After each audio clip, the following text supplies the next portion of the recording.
Kuersten Wolaver. I'm here representing Downtown Women for Change. We are a grassroots group that organized after the 2016 election to elect pro-choice, progressive women to political office and advocate for women and girls.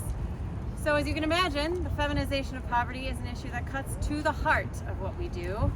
And we want to thank Senator Ramos for naming it and supporting all of these measures to address that. And I really want to highlight what a difference these bills we've been discussing here today would make right away in women's lives, because it's easy to view government as this faraway decision-making body passing laws, making rules that don't feel connected to our everyday. These changes would have huge, tangible benefits for women and families.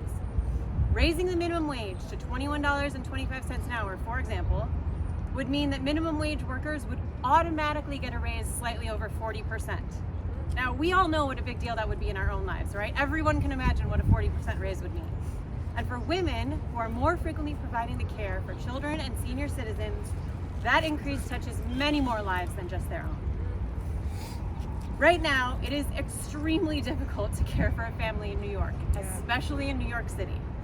And as a mother of one child and soon to be a mother of two, I think about this a lot, especially as I watch friend after friend start a family and then have to move away because of the lack of affordable housing, the lack of affordable childcare, inflation tacked onto that, which means that women are making impossible decisions every day, moving in with relatives, working unpredictable jobs at odd hours with no benefits.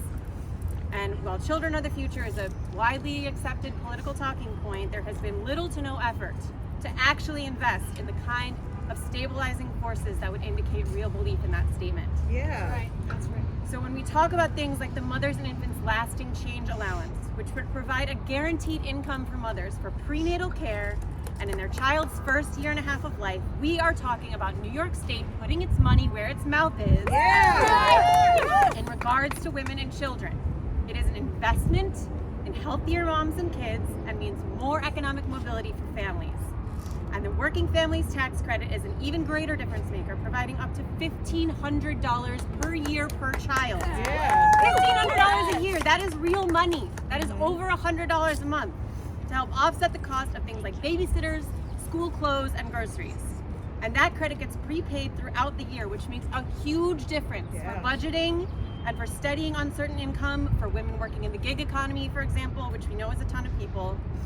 And you heard Carol Jenkins talk about the federal child tax credit. Well, this state level credit would mean New York is picking up the ball the federal government dropped when they didn't renew that program's expansion, which made a huge difference in families' abilities to get out of debt and afford quality food and childcare, especially during this period where rent, gas, groceries, everything all costs a lot more.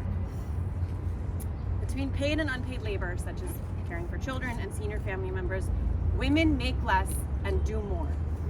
The Mothers and Infants Lasting Change Allowance and the Working Families Tax Credit would give more money to more families, including families of very young children who need the help the most, given the high cost of childcare and the lack of any public option until a child is 3 years old. Taken together, the MILC allowance and the Working Families Tax Credit would go a long way towards making it possible to raise a family with dignity in New York State. In fact, that would make New York one of the best places in the nation to be a woman, a mother, or a child. Yes. That's why we've taken to saying moms deserve the credit. It would be a true investment in the state's future. Thank you.